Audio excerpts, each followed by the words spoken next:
Que alegria nós estarmos juntos mais uma vez. É o programa Bíblia no meu dia a dia. O que é o programa Bíblia no meu dia a dia, se não uma leitura orante da Sagrada Escritura? Inspirada, é claro, no livro A Bíblia do Meu Dia a Dia, do Padre Jonas Habib, nosso pai fundador. Uma grata inspiração, uma inspiração divina de colocarmos em contato cotidiano com a palavra. No livro da Bíblia no Meu Dia a Dia tem 2 métodos. Nós estamos na segunda metodologia.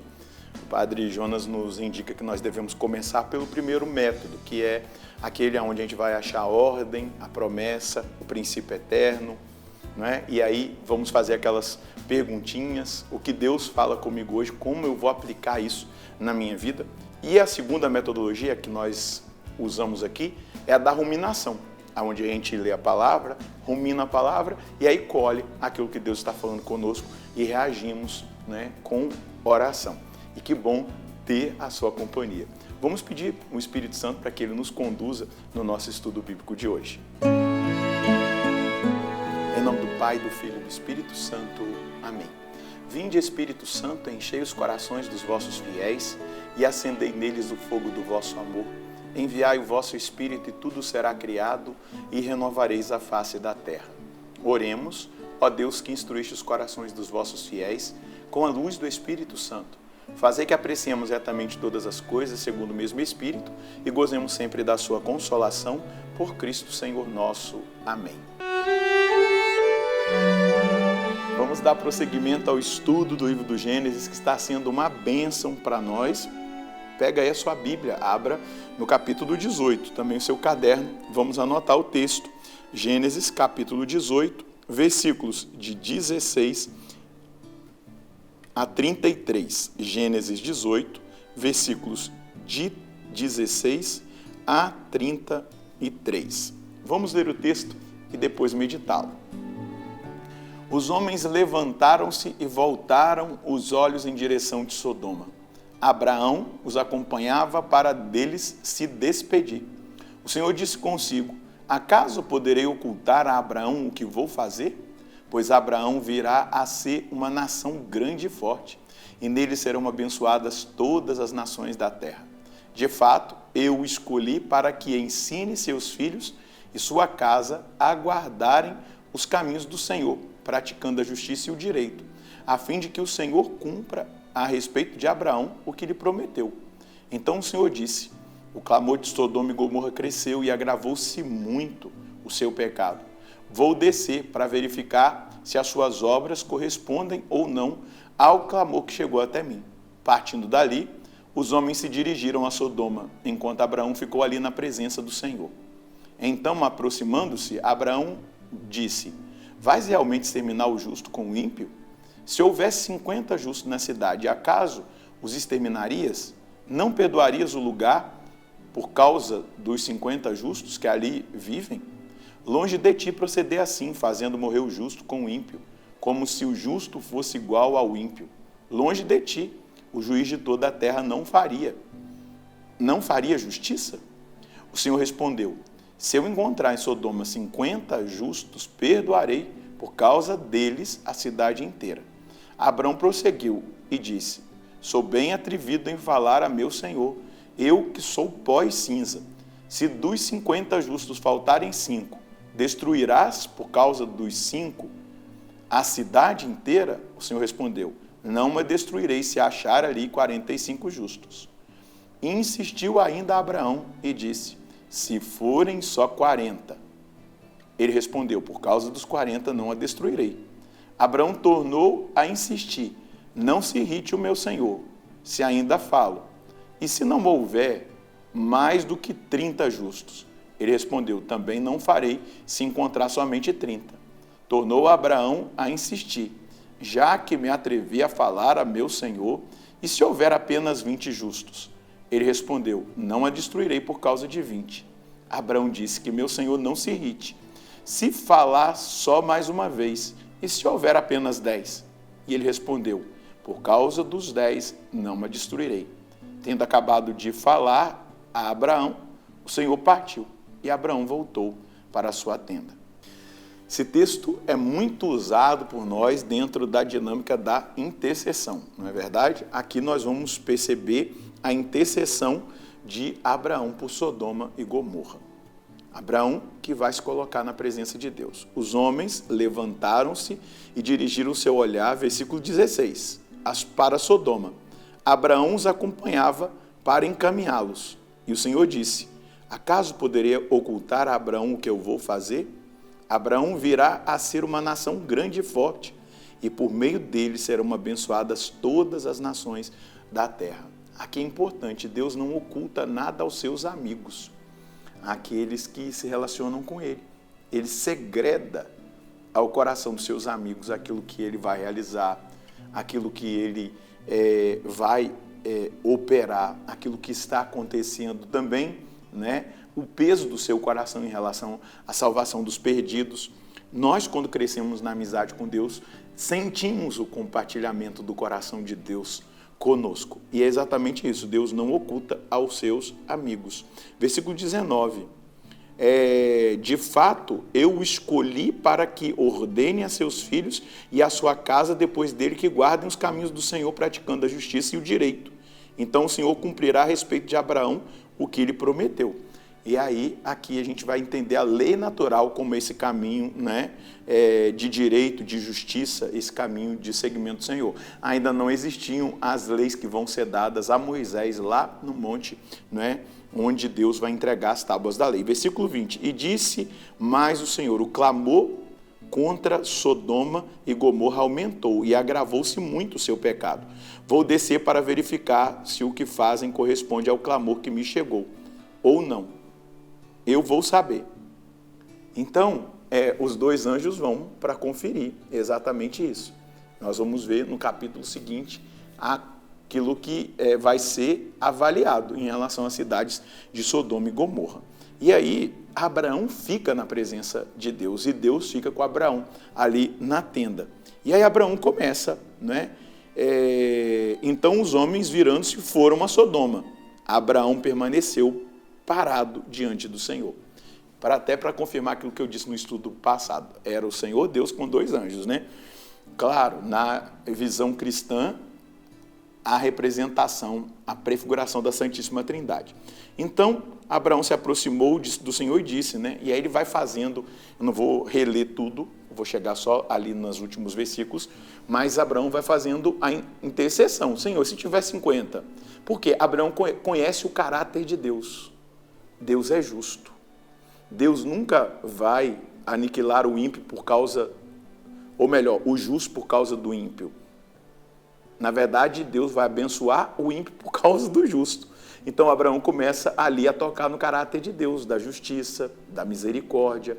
Então, se tiver 50, Deus vai dizer, não destruirei esse cidade. Se tiver 45, não destruirei. Se tiver 40, não destruirei. 30, não destruirei. 20, não destruirei. E Abraão para na intercessão com 10. E se tiver 10 justos? Por quê? Alguns estudiosos dizem que o número 10 é importante aqui, porque era somente permitido fazer uma reunião pública de adoração a Deus com, no mínimo, 10 pessoas. Então, Abraão para no número 10. Ele não vai dizer se tiver um, porque tinha Ló justo, né? Mas ele para ali nos 10. E aí, na verdade, o Senhor vai dizer, eu não destruirei, né? Se tiver ali 10, se acharem ali 10. Veja só. Por causa dos 10, eu não a destruirei. Então, tendo acabado de falar a Abraão, o Senhor foi embora. Abraão voltou para o seu lugar. Meu Deus, olha a condição espiritual, olha a imoralidade que estava sobre Sodoma e Gomorra. Não existia ninguém daquela cidade que vivesse na justiça, que vivesse na lei do Senhor, na lei natural impressa no coração do ser humano. Estavam todos desviados. Olha a importância de nós crescermos em justiça, santidade no caminho do Senhor. Nós somos canal da bênção, né? Vamos imaginar, eu estou aqui na cidade de Brasília. Onde você está? Então, aqui tem mais de 10 justos, né? A cidade está preservada. A importância de nós caminharmos na justiça. E a importância também de nós entendermos o caráter de Deus. Ele é um Deus justo, Ele é um Deus soberano, Ele é um Deus fiel, Ele é um Deus misericordioso. Ele é um Deus misericordioso, lento na cólera e rápido na misericórdia. Ele é fiel à sua palavra. Essas realidades precisam estar no nosso coração. Mas nós precisamos ser insistentes na intercessão. Porque no tempo atual, a gente não quer mais esperar, a gente não quer mais insistir. Nós estamos sendo treinados para que as coisas aconteçam de uma forma rápida. Então, você quer comprar alguma coisa, você não precisa mais ir numa loja. Você entra num aplicativo, pede. Se você mora numa capital, por exemplo, rapidinho chega na sua casa. Talvez no mesmo dia você compra e aquilo chega. Você quer comer alguma coisa, você vai lá no aplicativo de pedido de comida e aquilo daqui a pouco chega na sua casa. Então, nós estamos muito imediatistas e isso tem interferido na nossa vida espiritual. Muitas vezes, aquilo que Deus quer realizar na nossa vida exige de nós a perseverança, exige de nós a paciência de esperar o tempo de Deus. Tudo está no tempo de Deus. Não é? E isso precisa ficar muito presente diante dos nossos olhos e da nossa vida espiritual. Nós temos que ser como aquela viúva que Jesus conta no Evangelho, que insiste com o juiz até que ele escuta e dá lá a sentença para ela. Nós temos que ser como aquela cananeia que pede, que insiste. Inclusive Jesus vai dizer: pedir recebereis, buscar encontrareis, batei a porta será aberta. Aquele que pede recebe, quem busca encontra, e a quem bate a porta se abrirá. Mas se nós não tivermos disposição de esperar o tempo de Deus, de passar por esse tempo, por essa exigência, a gente acaba desistindo muito fácil das coisas. Mas também temos que ter maturidade espiritual para receber os nãos de Deus. Abraão recebe aqui um não de Deus. Não tem 10 justos, então Sodoma e Gomorra vai ter que passar pelo juízo. Não é? É claro, nós vamos ver aqui no próximo capítulo sobre a destruição das duas cidades, Sodoma e Gomorra, mas nós vamos ver que Deus vai ser justo, vai ser misericordioso, porque muitas vezes a gente confunde a palavra misericórdia com uma pieguice da parte de Deus, assim, não, Deus vai ser misericordioso, as pessoas não precisam mudar. A misericórdia está vinculada com a mudança do coração, a mudança de atitude. O perdão exige de nós mudança, e mudança radical. No entanto, quando eu vou me confessar, existem critérios. Primeiro, o arrependimento dos meus pecados. O segundo critério, a contrição, aquela dor, né? Eu vou fazer o exame de consciência. O terceiro critério, eu devo fazer um propósito de emenda. Por isso que uma pessoa que está numa vida irregular, ela não pode se confessar, porque ela vai voltar para a vida irregular. Ela precisa regularizar a situação dela. Agora, eu vou me confessar e vou continuar no mesmo pecado, não tem sentido. A confissão exige a mudança. Então, aqui nós temos que perceber exatamente o caráter de Deus. Ele é misericordioso, mas a misericórdia exige mudança, exige conversão, pede de nós uma grande transformação.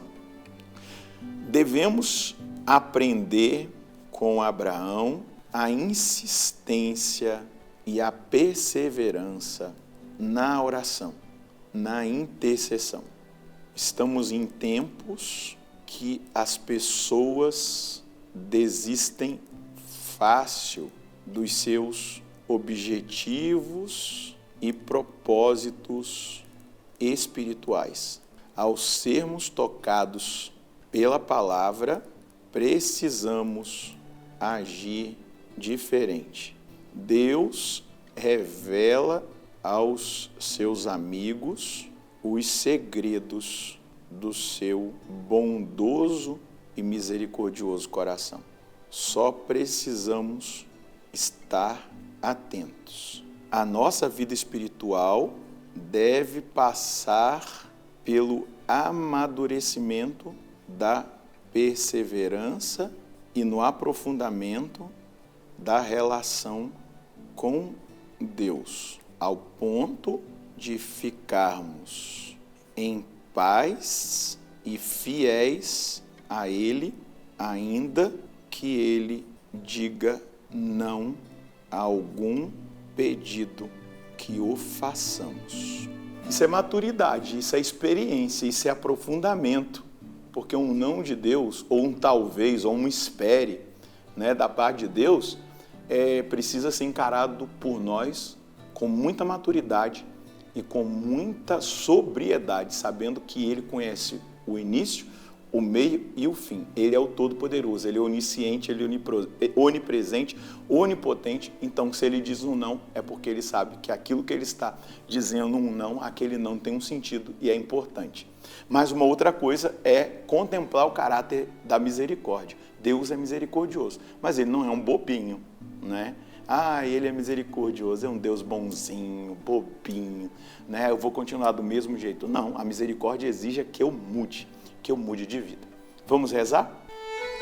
Senhor, nós queremos experimentar essa amizade contigo, que nos leve a um compartilhamento de sentimentos, aonde nós, na nossa amizade contigo, dizemos dos nossos sentimentos, dos nossos desejos, das nossas lutas, das nossas batalhas, mas também o Senhor compartilha conosco os seus sentimentos. Assim como o Senhor compartilhou com Abraão os sentimentos do seu coração em relação a Sodoma e Gomorra. Exatamente por causa da maldade, do pecado, da impenitência daquelas duas cidades. Nós queremos caminhar num relacionamento de maturidade com o Senhor, onde esse compartilhamento vai crescendo, mas onde também nós vamos entendendo o seu pensamento, os seus sentimentos e as suas decisões, ainda que nós recebamos um não, ou ainda que nós recebamos um talvez, um espere, não é a hora, nós queremos permanecer fiéis, em paz, porque nós temos plena confiança de que o Senhor é justo, de que o Senhor é fiel, de que o Senhor é misericordioso, de que o Senhor é clemente, mas também de que o Senhor é onisciente, é onipresente, é onipotente. O Senhor vê tudo.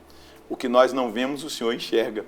O começo, o meio e o fim. Então, nos leve a essa experiência de maturidade.